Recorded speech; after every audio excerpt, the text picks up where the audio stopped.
Pentatonics. I just had to redo this video. I went off. I kind of have fun going off. But I mean, it was going to be like 4 hours long to go over 5 pentatonic shapes. What I just did was mostly pentatonic. I would throw some jazzy notes in there. And I'm going to touch on that a little bit, but I'm just going to show you these shapes if you don't already know them. And if you do know them, hopefully the stuff I go over afterwards will help spice things up a little bit. Because I've actually had some pretty badass dudes like that were like blues based, and they were kind of stuck. Look at me with my cherry pre-workout.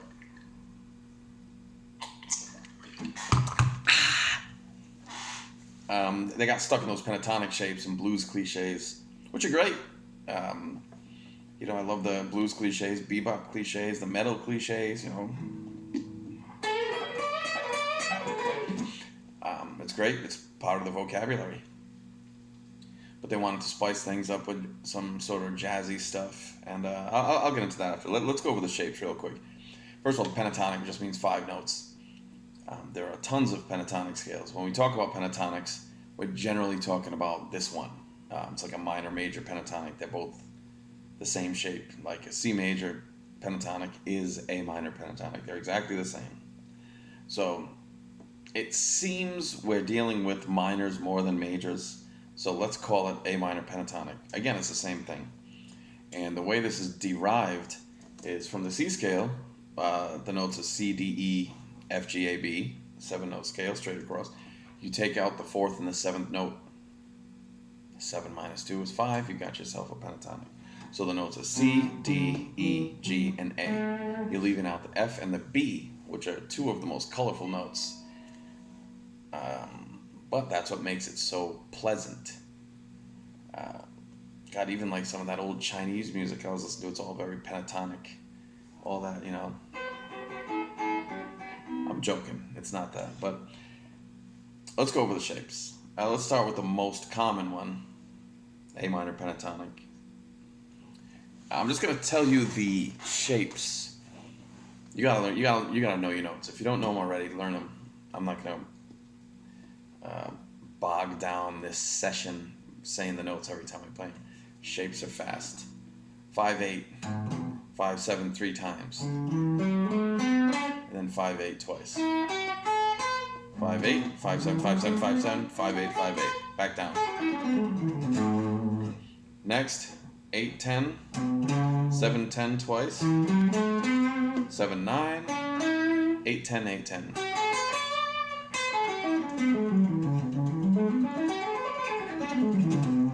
Next one, 10/12 twice.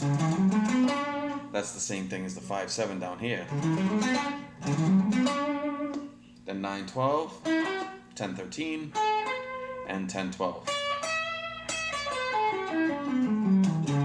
Next one we'll do open. Well, no, we'll do it here. Next one we'll go back down. So 12/15 twice, 12/14 twice, 13/15, and then 12/15. You could do that one open as well. 03, 03, 02, 02, 13, 03.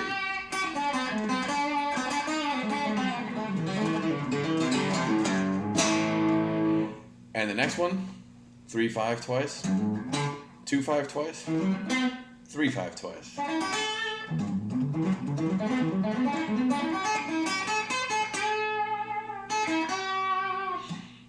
Those are your 5 shapes.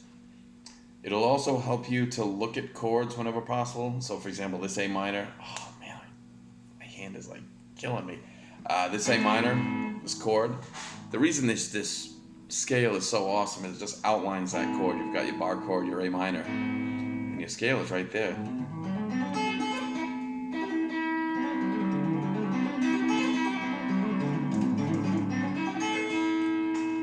This one's pretty. Like the open A minor.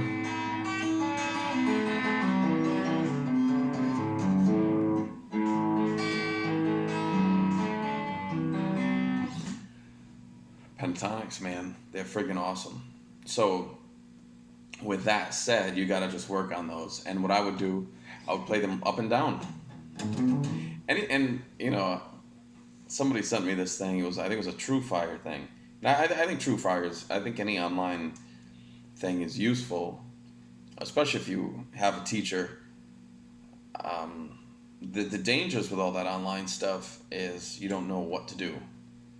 You know, I mean, I could find anything online. I could probably find how to do brain surgery online. Doesn't mean I'm gonna pull it off or I'm gonna try it. Guitar is much simpler, but anyway, so they sent me this thing about this guy saying it's not about scales, it's about phrases, and it's like, yeah, it's about phrases, it's about music, of course, but the scales will help you get there. Having those shapes under your fingers, like if I want a phrase, wait, I have that under my hands, you know.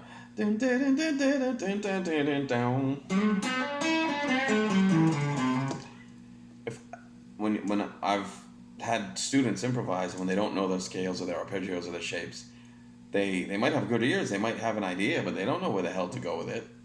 You know, so the scales are helpful. Don't let anybody tell you that magically you're just gonna start going. Oh, it's about a musical phrase. You don't want to play this. Just make music.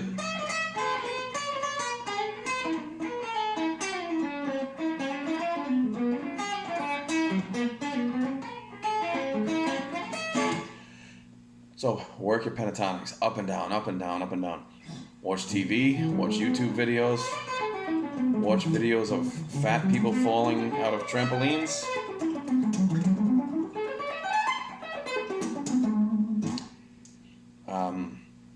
Now, when you get if you already know those and you're looking for a little spice,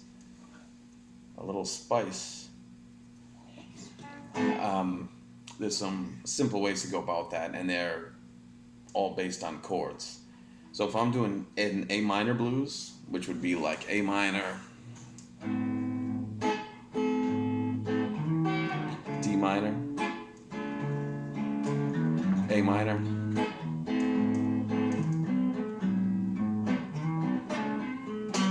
D minor,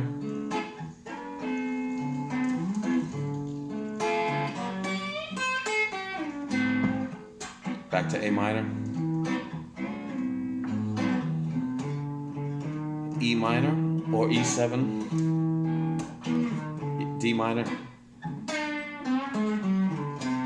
back to A minor, the 5, the E.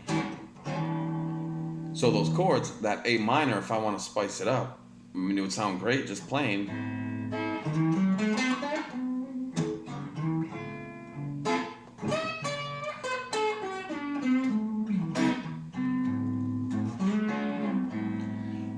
But one note I could add in there, first of all, I can make it a blues scale. I'll probably do another lesson on that if necessary. But the blues scale is just a flat 5, so I would take that pentatonic and add an E flat.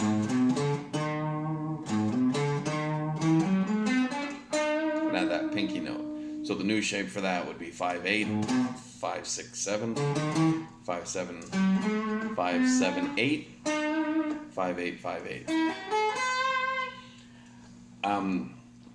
That would be the blues scale, and you can add that note in any of those other shapes as well. You're just adding, in this case, the E flat.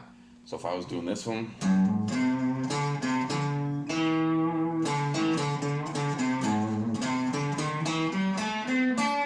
E flat there.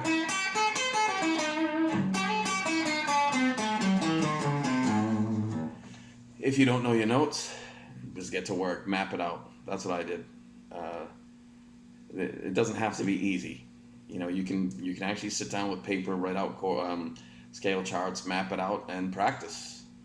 That's how things used to get done. Now, some of the other things you can do are sort of symmetry driven. In other words, just something wacky that works on the guitar. I remember hearing Ace Frehley do this thing.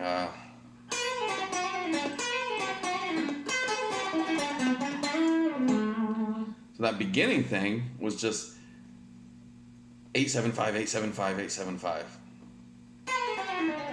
You go.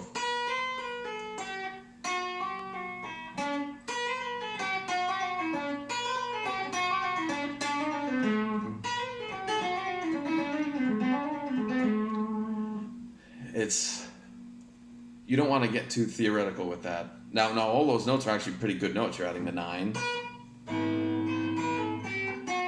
That's the 6 or the 13.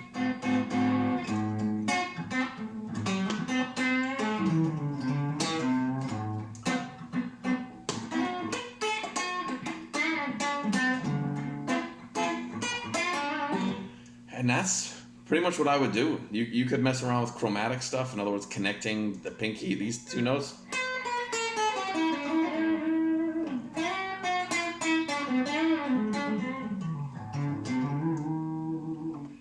Just be open about it. But first, hammer those scales.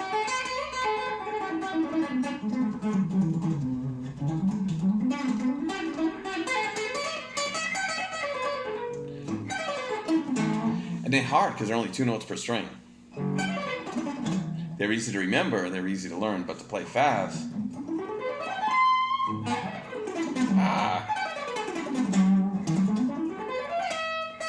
Oh my God.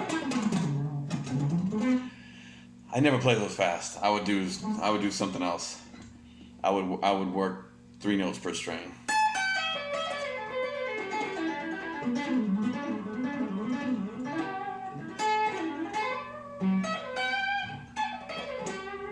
But that's for another day. So yeah, just the main takeaway here is supposed to be those 5 pentatonic shapes. And lastly, just to cover like the minor major thing. Again, that scale we went over was an A minor pentatonic, also a C major pentatonic. So I could be playing like use that same scale.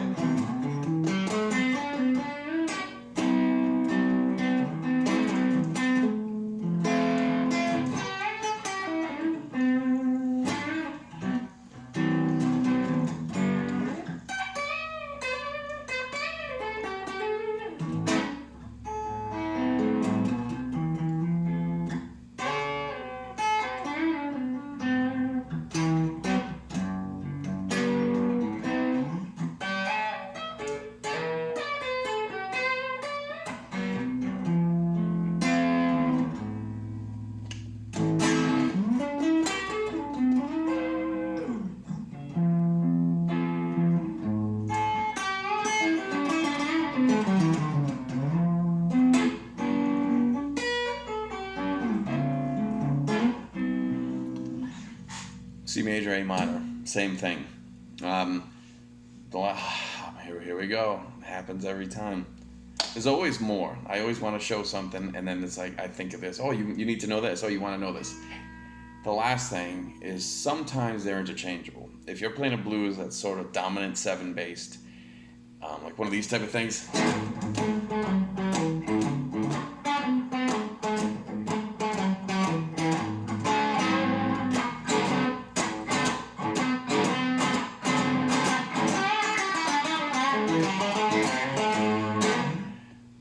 I could do the minor pentatonic, or I could do the major, in this case A major, which is 3 frets down. It would be basically like playing A minor pentatonic or F sharp minor pentatonic or C major or A major, aka A minor pentatonic or A major pentatonic.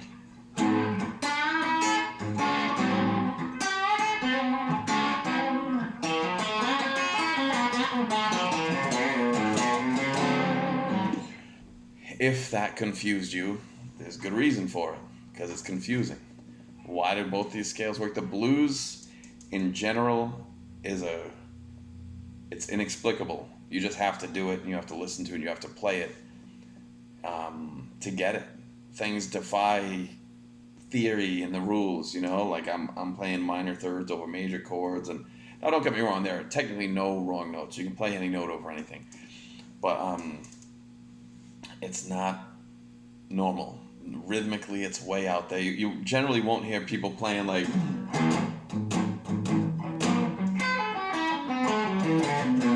straight. It's always very slippery.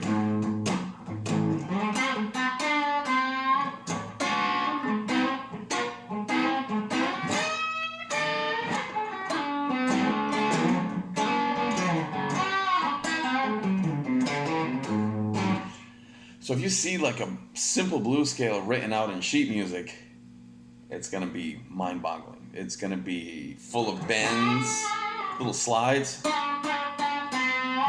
semitone bends.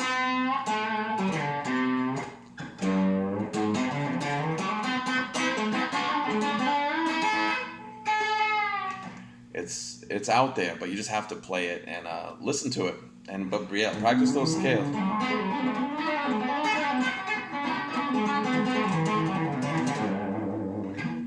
I like hybrid picking those.